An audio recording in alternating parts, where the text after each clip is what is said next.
নমস্কার বন্ধুরা, হোম কুকসে আপনাদের সকলকে স্বাগত। আজকের রেসিপি গোটা মশলা চিকেন। চিকেনের অনেক রকমের রেসিপি আমরা জানি, আপনারা এটা বাড়িতে ট্রাই করবেন। আশা করি আপনাদের সকলের ভালো লাগবে। তাহলে চলুন আর কথা না বাড়িয়ে সরাসরি রান্নাটি দেখা যাক। গোটা মশলা চিকেনে প্রথমে চিকেনটাকে আমি খুব ভালো মতো ধুয়ে নিয়েছি। এরপর এর মধ্যে টক দই দিয়ে দিলাম, 1 চামচ গোলমরিচের গুঁড়ো দিয়ে দিলাম, তারপর 1 চামচ হলুদ গুঁড়ো দিলাম, নুন দিলাম, দিয়ে ভালো মতো করে চিকেনটাকে মাখিয়ে নেব। চিকেনটাকে ভালো মতো মাখিয়ে 30 মিনিটের মতো রেখে দেব। তারপর কড়াইতে বেশ কিছুটা তেল নিয়ে নিলাম। তেলটাকে ভালো মতো করে কড়াইয়ে চারদিকে বুলিয়ে নিচ্ছি। তারপর আলুর টুকরোগুলো দিয়ে দিলাম। আমি আলুগুলো একটু বড় বড় করে কেটেছি। আলুগুলোকে হালকা করে ভেজে নেব। সামান্য একটু নুন ও সামান্য একটু হলুদ গুঁড়ো দিয়ে আলুগুলোকে আমি ভালো করে ভেজে নেব। আলুগুলো ভালো মতো ভাজা হয়ে গেছে।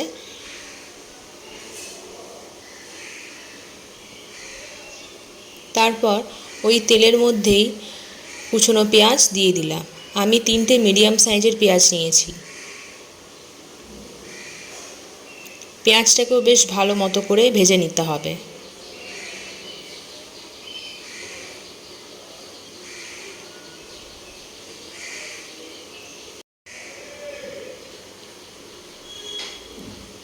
পেঁয়াজটাকে খুব ভালো মতো করে ভেজে নেব।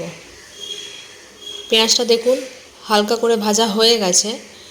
এরপর এর মধ্যে রসুন কুচি দিয়ে দিলাম। যেহেতু এটা গোটা মশলা, তাই আমি কোনো কিছুই পেস্ট করে দেব না। এইভাবে রসুন কুচিগুলোকে ছোট ছোট করে কেটে দিয়ে দিলাম। 2 মিনিটের মতো একটু ভালো মতো করে ভেজে নেব। মিডিয়াম ফ্লেমে আপনারা রান্নাটা করবেন। ভালো মতো করে ভেজে নেওয়ার পর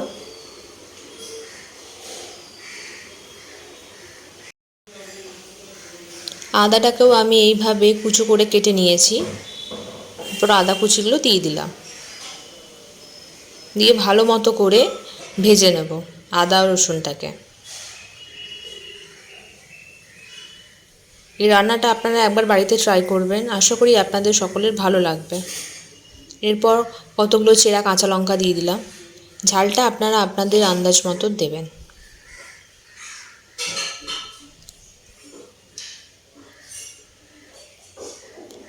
পাঁচ থেকে 7 মিনিটের মতো লো ফ্লেমে ভালো মতো করে রান্নাটা করে নেব। বেশ ভালো মতো করে সব কিছু ভাজা হয়ে গেছে। এরপর এর মধ্যে কুচনো টমেটো দিয়ে দিলাম। টমেটোটাকে বেশ ভালো মতো করে মিশিয়ে নেব।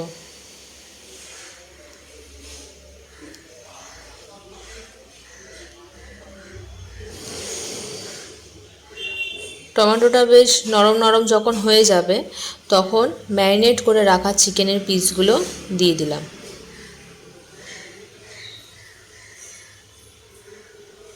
খুব ভালো মতো করে চিকেনটাকে পুরো মশলার সাথে মিশিয়ে নিতে হবে।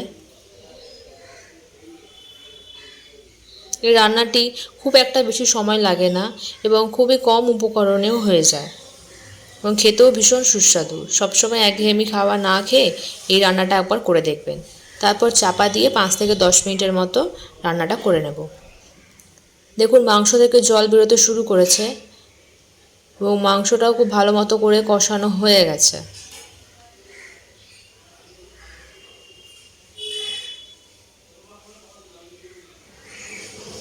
তারপর এর মধ্যে 1 চামচের মতো লঙ্কার গুঁড়ো দিয়ে দিলাম।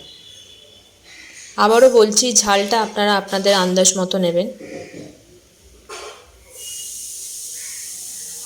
ভালো মতো করে মিশিয়ে নেব।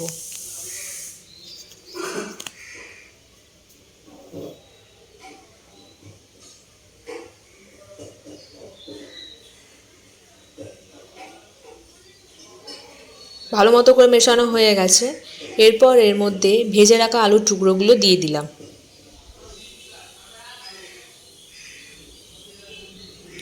আবারও বেশ ভালো মতো করে আলুর সাথে চিকেনটাকে ভালো মতো মিশিয়ে নেব।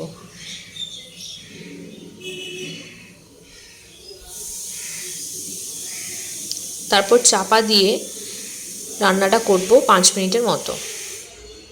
5 মিনিট পর দেখুন ভালো মতো করে আমাদের চিকেনটা কষানো হয়ে গেছে।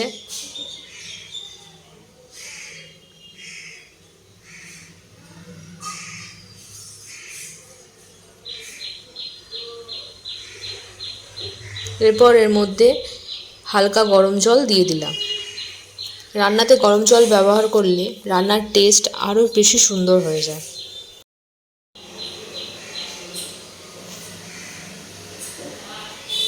ভালো মতো করে মেশানো হয়ে গেছে। এবার চাপা দিয়ে 15 থেকে 20 মিনিটের মতো রান্নাটা করতে হবে। 15 থেকে 20 মিনিট পর চাপাটা খুললাম। দেখুন ভালো মতো করে আমাদের মাংসটা সিদ্ধ হয়ে গেছে।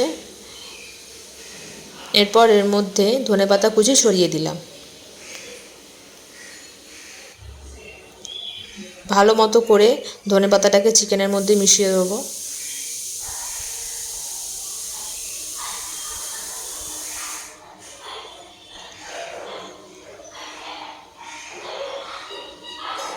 দিয়ে 5 মিনিটের মতো মিডিয়াম ফ্লেমে একটু রান্নাটা করে নেব। ব্যাস তৈরি হয়ে গেল চিকেনের গোটা মশলা। রেসিপিটি আশা করি আপনাদের সকলের ভালো লাগবে। রেসিপিটি ভালো লাগলে অবশ্যই লাইক, কমেন্ট, শেয়ার করবেন এবং যারা যারা আমার চ্যানেলটিকে এখনও পর্যন্ত সাবস্ক্রাইব করেননি তারা অবশ্যই আমার চ্যানেলটিকে সাবস্ক্রাইব করে দেবেন এবং আমার পাশে থাকবেন। শুধু ভিউজ করলে হবে না, সাবস্ক্রাইবও করতে হবে। যে সকল বন্ধুরা আমার চ্যানেলে নতুন আছো তারা অবশ্যই আমার চ্যানেলটিকে সাবস্ক্রাইব করো এবং পাশে থেকো। ধন্যবাদ।